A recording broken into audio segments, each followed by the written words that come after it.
This has been one of the most eventful weeks for SoFi stock all year long. We had Q4 earnings on Monday, and since then, we had a lot of news come out with regards to short selling, with regards to analyst upgrades, with regards to crypto, and possible deregulation. And in this video, I've compiled all of those news, and I want to talk about them in a very concise way. Let's jump right into it.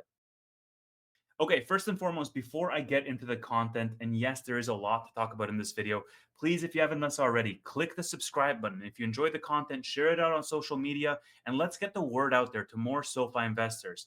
I see my YouTube analytics, and about 50% of you that watch these videos are not subscribed to the channel. So if you do enjoy this content, take a moment, subscribe to the channel, and you'll get notified whenever I post. I make weekly videos on SoFi, and I do the SoFi podcast every Friday night. So if you're an investor in SoFi, or if you're simply interested in learning more about the company, just subscribe to the channel and you'll get notified when I post.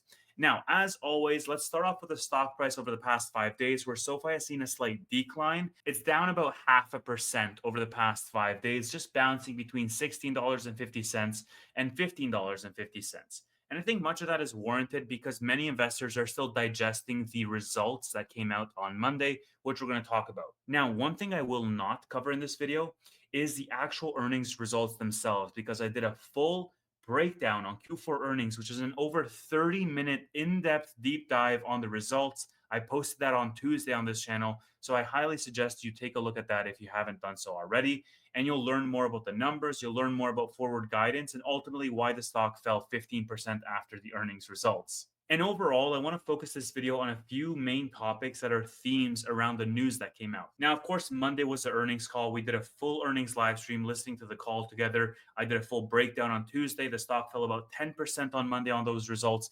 And there's a few main takeaways that I just want to reiterate in this video for people who haven't seen yet. There's a couple of takeaways with regards to the loan platform business, the Blue Owl deal, which is seriously going to be a positive for SoFi going forward. And I just want to start there at the Blue Owl deal because I made a post saying that once this deal is finalized, this is going to be the largest loan platform business deal to date. And I found it interesting how on the earnings call, the CEO, Anthony Noto, said that they could see themselves pushing all of the lending into the loan platform business over time, and that he would not be opposed to that idea because of how capital light and high ROE this business line is with regards to fee based revenue. And I commented live in the moment saying how crazy that would be because that would essentially re architect their entire business model for SoFi, whereby the loan platform business is driving the majority of the revenue and it's mostly coming through fees originated on behalf of third parties as opposed to loans that they originate on behalf of themselves. I mean, it could happen naturally with financial services growing so substantially, or it could happen in a more premeditated fashion if management decides they want to focus on originating on behalf of others as opposed to themselves.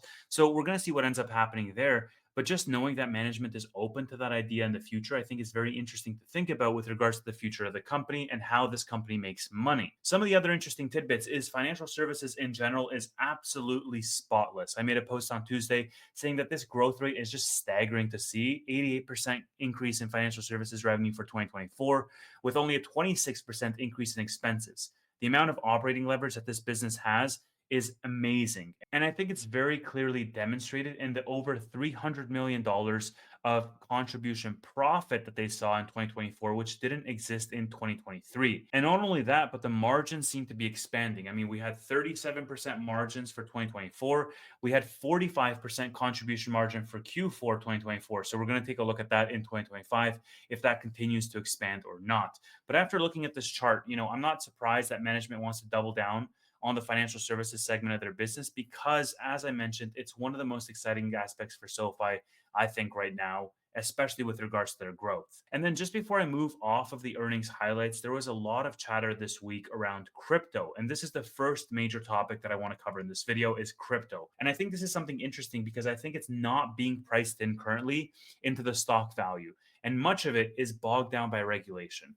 On the earnings call, Anthony Noto was asked around crypto, and I'll read the quote fully. He said, quote, "As regulation changes, we will be incredibly aggressive tied to crypto and in as many businesses as we can across the entire platform. Previously, we were just doing trading, but you can see us going beyond that, depending on the regulation, including caching and clearing, trading platforms, asset-backed lending, and so many other areas. We hope the administration and the regulators come up with clarity on what the outlook will be, but will be moving as aggressively as anyone else once that is determined. So basically, here he's saying that he could see SoFi become a one stop shop for not only financial services, but also for crypto if regulators are going to permit this in the future.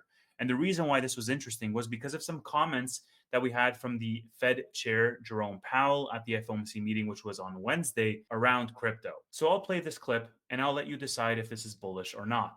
Our role with Bitcoin really is to look at, with crypto, really is to look at the banks, and we think it's banks are perfectly able to serve crypto customers as long as they understand and can manage the risks, and it's safe and sound. As a good number of our banks that we regulate and supervise do that. So here we had Jerome Powell, the chair of the Federal Reserve, say that banks are perfectly able to serve crypto customers as long as they understand the risks. And the reason why this is interesting is because this stance is a total shift of sentiment from what we had from officials as recently as a few months ago. It's one of the reasons why I say this administration is crypto friendly and they want to spur more business activity. And that's going to end up being positive for SoFi, because what you can imagine is SoFi re-releasing crypto in 2025, not only from a brokerage perspective, but also from a custody perspective. And I do think that this is going to happen sooner rather than later because of how these tides are shifting. We had SAB 121, we have all of this commentary around banks and crypto, and generally we have an administration that more favors deregulation in the banking space. I don't think the market is pricing this in with regards to SoFi stock. I think there's an opportunity for this, and it's a matter of when this happens as opposed to if this happens in my mind, because this is actually becoming reality and it's seeming to be happening sooner rather than later. So that's the first topic, is crypto. Now, also on Monday, I closed some of my covered calls for SoFi. As you know, I was heading into earnings, capturing as much premium as I possibly could with $20, $22, and $23 calls.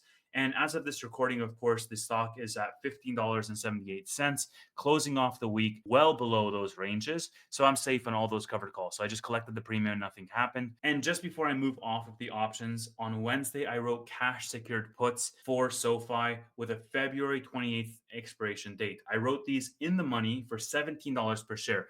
And for those people, just very quickly, who are unfamiliar with options, what this means is I am committing to purchase 1,500 shares of SoFi at $17 on February 28th if the price is below that amount. And by doing this, I am locking up about $24,000 until February 28th, but I'm also being paid premium of about $2,400. That's 10%. So if SoFi ends up above $17 a share by the end of February, I can just close this contract and I keep most, if not all of that premium. But if SoFi is under $17, then I will be required to purchase 1,500 shares of SoFi at $17, which could result in a paper loss from day one. Because if SoFi is at $15, let's say, by the end of February, and I'm forced to buy it at 17, then I have $2 loss right there.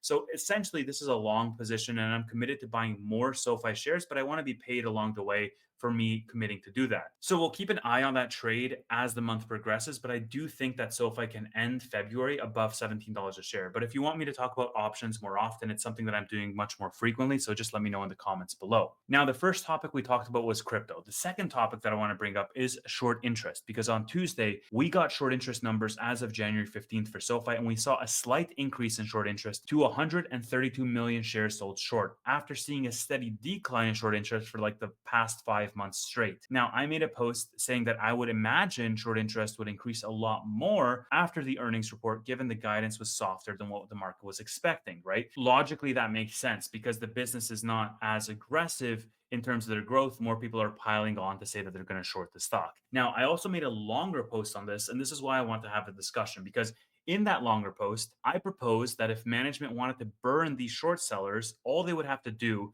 is save some of that bullish news and post them on more quieter days as opposed to bundling it all together on the earnings call. And the reason why is because we saw a lot of excitement when SoFi announced a $2 billion loan platform business deal with Fortress a few weeks ago. The stock rallied like 10% off of that one deal alone. But when it came to the $5 billion Blue Owl deal, they just sort of passively mentioned it on the earnings call. They didn't really drop an actual press release for it. I mean, maybe they still might, But essentially, it mostly got lost in the noise of earnings. And we were just so bombarded with all these numbers that one deal alone didn't really make a huge impact. I think that if management had waited and they had released that Blue Owl deal on a separate day, it would have made a much more impact on the stock, just given how big the Fortress deal was. And as a result, it would have made a much more bigger impact on institutions and on short sellers in general who are betting against this company. In other words, I was essentially proposing to management to be more tactical around how they release news and not bundling them all together. Now, Chris at Data Driven Investing commented, and he brought up a good point. He said that management doesn't really care about the stock, and they proved it this week more than ever before, and to just let them focus on the business. And I think that's an interesting topic for conversation, and not to criticize Chris at all, because I think he's correct for what management is telegraphing is largely business focused and not stock focused at all. But I replied to that post, and what I said was, by claiming management doesn't care about the stock, that's the same as claiming management doesn't care about their incentives, their performance stock units, because their incentives are all tied to stock targets. I mean, if they wanted to just focus on the business, they could have tied their incentives to revenue, they could have tied their incentives to EPS, or anything in between. I mean, personally, I don't love talking about the stock. I would rather talk about the business. And I think also me talking about the stock is one of the reasons why management doesn't really entertain retail investors in interviews and whatnot, because of how stock focused they are. I get that. And I also understand that fundamentals drive a business over the long term, and eventually the stock price follows whatever the fundamentals are doing. I acknowledge all of that. But I'm also acknowledging the fact that their own incentives are stock incentives. And it kind of forces us into this conversation around talking about the stock and what management can do to combat short sellers and others who want to keep the stock price depressed. And that's the only reason why I'm bringing it up, because management's own incentives are all stock focused. And if they want to be more aggressive in hitting that stock price to unlock those incentives, then they need to be strategic around how they release news to burn short sellers. Now, Tim brought up a good point by saying that SoFi will just renegotiate. And if they don't hit their targets by 2026, they'll just renegotiate them to 2030. And eventually they'll hit them because the business keeps executing. And I think that could definitely end up happening. I think that could be the case. But I also think that somebody who's on the management team who is literally having tens, if not hundreds of millions of dollars thrown at them if they reach a certain stock price by a certain time, I think that person would be strongly motivated to reach that stock price by that time. That's why the incentive exists, is to make sure that it's hit. And ultimately, I think these are very, very small changes that they can make to focus on the stock at the same time as focusing on the business. Like, they don't need to be cannibalizing what they focus on. They could focus on the business, but they can also just say, hey, if we have a big news, let's release it 3 days later as opposed to the same day. Like, it's a very easy shift to make that will have a potentially larger impact. Now, the third topic that I want to talk about is analyst price target changes. But very quickly, just running through some more news for the week. On Tuesday, we had Lending Club who reported earnings. The stock fell about 23% after hours. I think it regained some of those gains back. I made a pretty tongue-in-cheek post around KBW analyst David Cavarini's spread trade, where he essentially said short SoFi, long Lending Club. That would have been a horrible, horrible trade over the past 6 months and even over the past year. It would not have worked out at all because SoFi has outperformed Lending Club over those timeframes. But I think on a more serious note, it's very clear that fundamentally speaking, from a business perspective, SoFi has broken away from Lending Club from an originations perspective, or however you want to slice it. And they should not be, and I hope they will not be, compared to Lending Club in the future.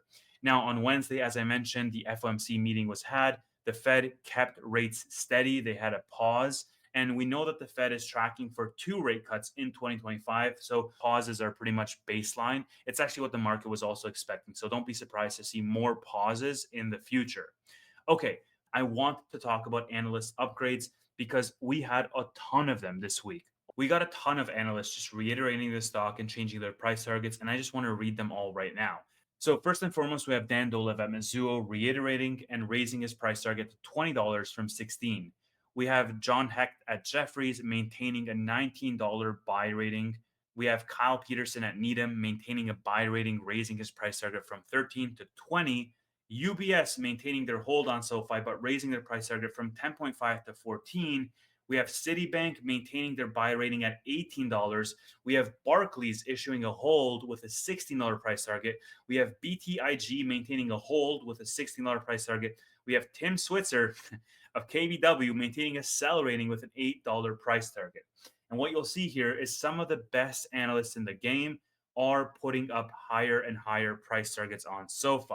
And I mean, since this is related, I got tagged in this post earlier this week where someone had made a visualization of all analyst price targets relative to the SoFi stock price over the past 5 years. And in this visualization, you can see throughout time, analysts have generally been all over the place. I mean, you have bearish analysts like Tim Switzer, like David Cavarini, like Giuliano Bologna, and you have bullish analysts like Dan Dola, for example, has somebody who has been generally bullish all throughout time for the past 5 years.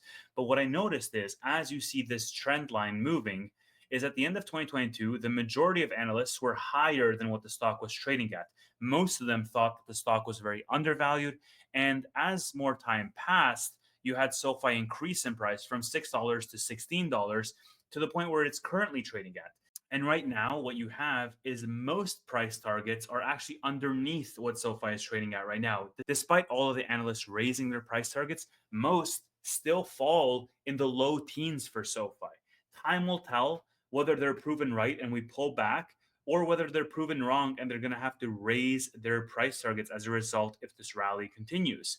Personally, I think it's going to be the second scenario. I have a price target personally of $28.50 by the end of 2025. I've come on the record multiple months ago and said that. I think that would make it the highest or maybe among the highest price targets on the street.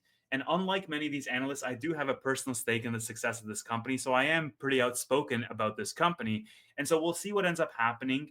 But right now, we're through the hump of Q4 earnings. We have more numbers to model off of in the form of guidance. And I still think this company is going to do great EPS numbers in spite of the very conservative guidance that they provide. I just want to say thank you to everybody for watching. If you've made it this far into the video and you're not subscribed yet, please go do that now and make sure to tune in later tonight at 10 p.m. Eastern for the SoFi Weekly Podcast, where we're going to be discussing all of these topics in more depth. Thank you so much for watching, and I'll see you there.